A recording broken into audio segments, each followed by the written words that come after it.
Hey guys, and welcome to Mind Acodemy. And in this free CodeCamp lesson, we're gonna learn about the regular expressions match everything but letters and numbers. So before we learned that we can use a shortcut to search all the alphanumeric characters A to Z, caps lock or non-caps lock, or 0 to 9 and underscore. We did this by using /W. Now, of course, you might want to search for the opposite.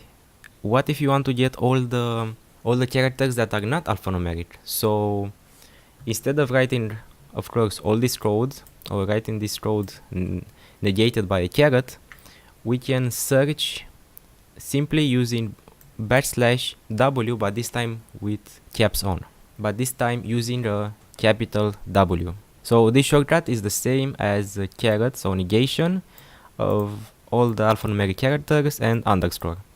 So for example, we have in this code, here is the shorthand that we can use, and here are some numbers example followed by a %, then a sentence followed by a exclamation mark.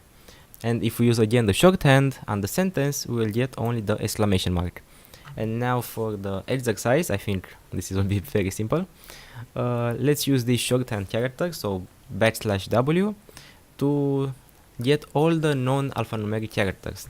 And here is a code sample that we have. So the 5 bots in wizard jump quickly. What we can see from here is that the only non-alphanumeric character is the dot or period. So we must change this line of code, and this is very simple. We just have to add /W in caps, followed by, of course, let's never forget the flags because they're very important, followed by a global and ignore caps. So let's run the test. And you've got guts. See you in the next lesson. Bye.